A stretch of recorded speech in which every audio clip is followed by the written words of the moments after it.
Hello, everybody, and welcome to a new PennyWise podcast from Lee Enterprises. I'm your host, Teri Barr. We're talking weather today, and this is the kind of weather that can impact your finances, your life, your home, all of it. And I'm so happy to be able to break this all down with Jason Metz. Now, Jason is an insurance analyst with Forbes Advisor. Jason, thanks so much for being here. Thanks for having me. Yeah. Let's start. Let's look at the storm season ahead. We're already seeing tornadoes and wildfires, but the hurricane season hasn't started. But what are you seeing as you look ahead to hurricanes? Yeah, so hurricane season, the Atlantic hurricane season runs from June 1st through the end of November. The Colorado State University, their team of researchers are predicting an above average season. And then the National Oceanic Atmospheric Administration is going to release their prediction May 20th at 12:30. But already we're seeing signs this is going to be an above average season. Of course, 2020 was a record breaking season. Oh, no. And the last five seasons were all considered above normal. So if history follows recent years, we can expect a pretty active season, which means we can expect tropical storms and hurricanes to touch down, and we can expect, some probably major flooding and wind damage across the Atlantic coast and the Gulf Coast.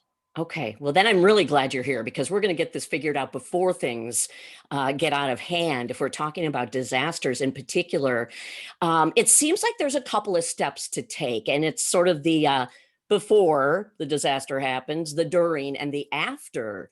Should we start before? And hopefully this will help people right away. Yeah, absolutely. I mean, I Yeah. think one thing that you can't really prepare too much, but you can definitely under prepare, right? Yeah. So preparation, I think there's a two-prong approach here that works really well. Kind of think of the insurance aspect that's going to cover your large investment, which would be your house, right? Yeah. And then think about your safety in case you need to evacuate the area. So let's first start with the insurance aspect, since I'm kind of the insurance guy. Yeah. The number one thing is to understand what you have covered. And I can't stress this enough. A lot of people don't understand that a standard home insurance policy does not cover floods. No. And floods, of course, follow hurricanes. Wind and water are the most destructive elements. And sometimes those two elements aren't covered by your standard home insurance policy. Some Atlantic states, depending where you live or your insurance company, also won't cover wind damage, or it might partially exclude it if a hurricane is named. So you really need to talk to your insurance agent to find out what insurance you have, what's covered, and how you can fill those gaps. That might mean buying flood insurance from the National Flood Insurance Program or buying from a private insurer. It might mean getting a wind endorsement from your state's what's called the FAIR Plan or Beach Plan, depending where you live. Wow. Really, that conversation starts with you examining your insurance policy and then calling your insurance agent and saying, hey, what do I have covered? What do I need to do? Yeah. And you want to get that done as soon as possible, because in some cases, for example, a flood insurance plan through the NFIP usually has a 30-day waiting period. So you can't really afford to sit on this one. You can't wait until like, hey, the weather forecast came out on Thursday and a hurricane is supposed to touch down this weekend. I need to call and get some coverage, because it's probably not going to work that way. It sounds like we can never ask enough questions, actually, and not to be afraid to ask our insurance agents more questions, and maybe some things we won't need, but I feel like it's still important to ask those questions. Absolutely. I mean, that's why your Yeah. insurance agent is there, is to answer those questions and help you get the coverage that you need. I mean, there's one thing about being overinsured, but you definitely don't want to be underinsured, right? Yeah. And you're not expected to, as a layperson, to understand all these little nuances of your coverage, even though it's in there in print.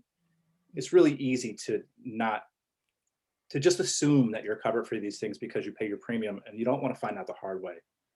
But Absolutely. to your listeners, I really want to stress that flood insurance is not covered by a standard home insurance policy. So that's one thing you want to shore up right away, because if you live in an area that's impacted by floods, I mean, a flood could devastate your house. It could wipe out all your personal belongings. And if you don't have coverage from that, you're stuck paying out of pocket to rebuild, replace, Oh, all of that. I can't even imagine. Oh my No, gosh.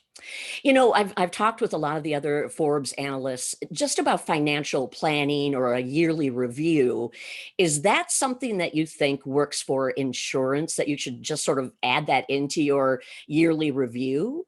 absolutely. Yeah, Okay. insurance is part of your financial planning. I mean, it's as simple as we don't think of it right when we're budgeting for our monthly spending. We don't think about it in terms of our long-term savings, but insurance is there in case something worst case scenario happens.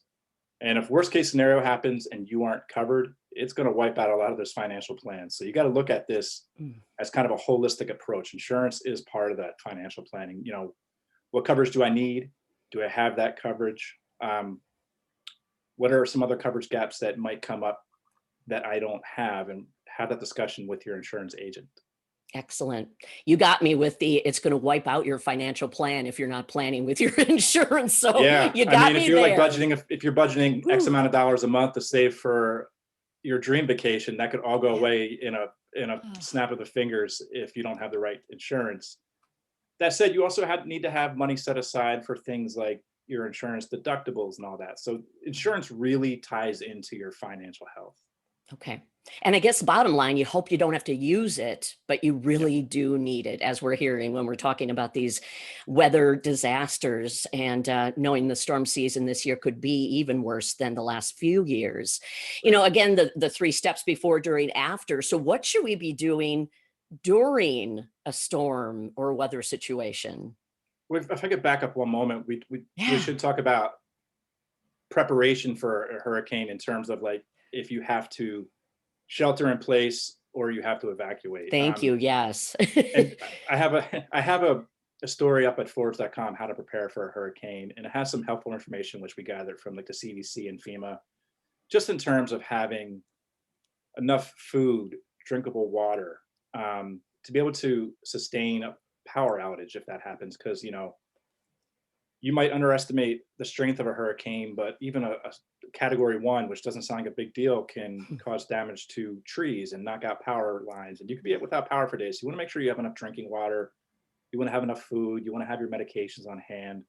If you need to evacuate, you want to make sure you have things like your prescription medications, pet Mhm. supplies, clothing, food, at least a gallon of water per day, all those kind of things ready to go in case the authorities say, hey, you need to evacuate. I know I'm kind of talking fast and covering a lot of ground, but you can find a lot of information through either the CDC or the American Red Cross. Those are good resources to help you prepare for it, because Yeah. you also don't want to try to ride out a storm if the authorities are telling you to leave. That's going to cause personal health problems. First responders are strained for people that Yeah. stay Oh my behind. So, gosh. you might not Mhm. be able to get. So there's the insurance side of thing, and there's also just the preparation, like I need to get out of town side of things. You want to make sure you have an evacuation route planned, a place to stay. You don't want to wait to the last minute, because if you wait to the last minute, you're leaving with pretty much everybody else. As we've seen in the news recently, Absolutely. people don't do well with minor gasoline scares. Oh, You see people trying to fill up trash cans because they think gas is going to run out. So what do you think is right. going to happen if you got to split town? So you want to get ahead of all those little kind of things. So it's make sure your insurance is in place, Hmm. make sure you're ready to go, so you're not wasting time trying to gather things. Protect your important documents, store certain documents in cloud-based systems in case your home unfortunately does get wiped out. And also related to insurance is what we call home inventory, where you go through all your personal belongings, everything you own, and you write it down, the estimated value, or you can use an app that's stored in the cloud. Yeah. And that will really simplify things in the unfortunate event that you need to file a claim. I mean, if you think about everything that's in your house, like everything that's in my room right now, that I would have to account, that's just one portion of my house. Right. All your clothing, your pots and pans, all that Oh. little stuff. If you take some preparation Hmm.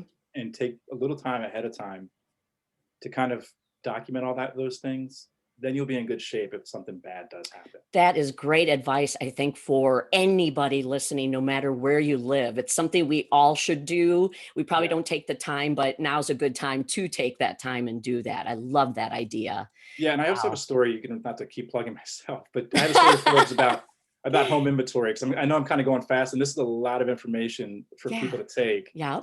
But these are relatively simple things that you can do, which are going to alleviate stress during and after the hurricane. Yeah, because you're going to be stressed out enough the way it is. You don't need some of these other things that you can take care of. I very much agree with that. Yeah, I mean, it's an emotional process. Ugh, And you want to try to take a lot of that emotional process out that you possibly can. So then it becomes yeah. more of a financial transaction in case you do need to file a claim.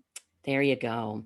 So what are we doing during? Now I feel like, all right, we're leaving town now. We're okay. We don't have to do anything during whatever might be happening, but there probably is something we need to be doing. Yeah. So let's say you did your homework, you have your go bag, you have all your pets stuff in hand, you have your children's stuff, you have your medications, you're ready to go. You split Okay. town, you got out ahead of everybody, you stayed at a hotel, you're watching the storm on the news now.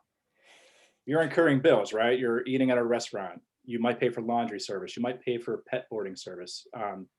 Those are covered under what's called the additional living expenses of your home insurance plan. That's something I feel like a lot of people might not be aware of. Mm-mm. So if you do incur any expenses because you're displaced because of a hurricane or a problem covered by your policy, make sure you hang on to those receipts because chances are you can get reimbursed and covered for that. Oh my gosh. Okay. That's a great reminder too. I wonder, Yeah. like you said, how many people actually realize because you're in a stressful situation. And then to think about saving receipts and documenting what you're doing and where you're going.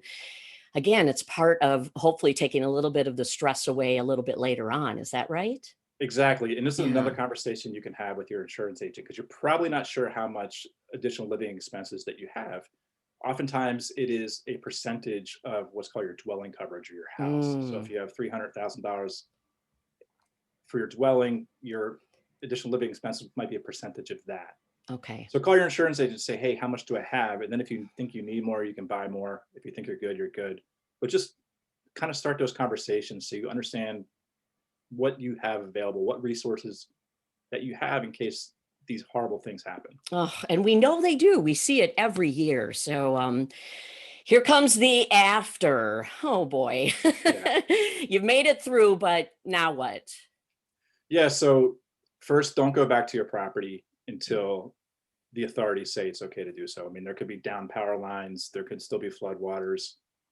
Don't start that process until you get the okay from the locals, right? Okay. And then if your house was damaged or your personal belongings are damaged and you have to file an insurance claim, you want to get the adjuster, your insurance claim on the line as soon as possible and start working through that process. If a hurricane hits and kind of levels a large scale area, the whole system is stressed. Everything from the insurance companies who do have catastrophe teams that deal with these type of issues, Hmm.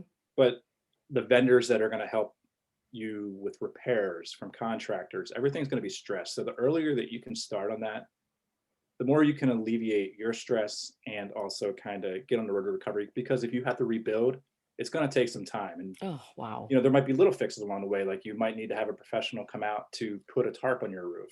You want to save receipts for that. If anything's damaged, you want to document. Documentation is really key to this process. Hmm. If floodwaters got in, it doesn't look so bad, but your furniture or your rug is flooded. Take pictures of that before you start tearing things out. Get your Oh, adjuster yeah. involved with everything right away to get that Hmm. process moving.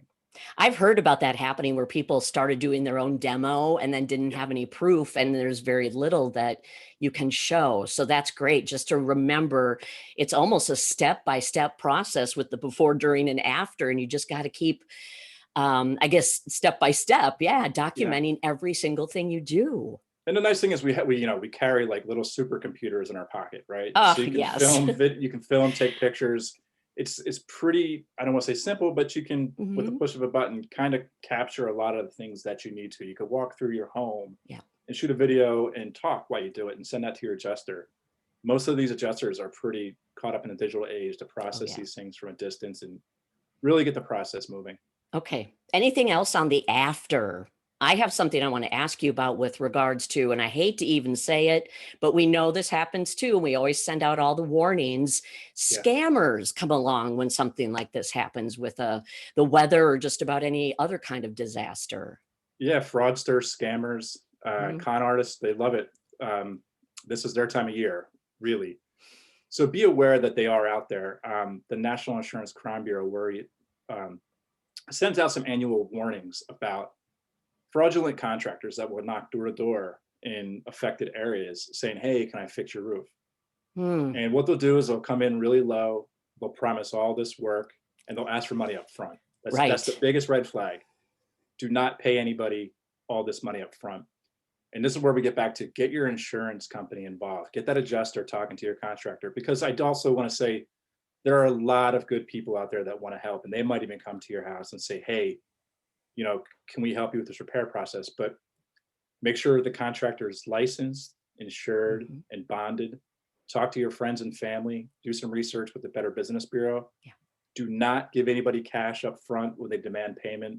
Get your insurance company involved, because there are people out there that are looking to take advantage of people who are vulnerable and haven't dealt with this before. Right. And some of these people will come into town, ask for the money, and maybe never show up again. Or if they do, they'll get up in a roof and do some kind of shoddy work and take off, and you won't know any better. You might be holding the bag on that one too, because your insurance might not cover it if you didn't get them involved.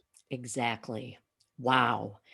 There's a lot to think about here, but what would you say for people listening? What is the most important thing for somebody to do right now? Or as I always like to say, we probably should have done it yesterday. Yeah. Yeah. Preparation and documentation. Talk to your insurance agent. Just a simple call and question. Say, hey, I'm worried about these problems. No matter where you live in the country, what natural disasters might affect you. Say, am I covered for this? What do I need to do? Get your personal belongings in order in terms of document it. And you can do that if you are pressed for time. You can walk through the house with your phone. Say, here's all my clothing. Here's my record collection. I have 300 records. Here are my books. Here are my guitars. You can do that if you're pressed for time. And then you can do a little bit more detail on with estimated values later. Right. But just the preparation and the documentation will really set you up for a faster recovery, because no matter what, it's going to be emotional. If you lose anything, it's going to be hard.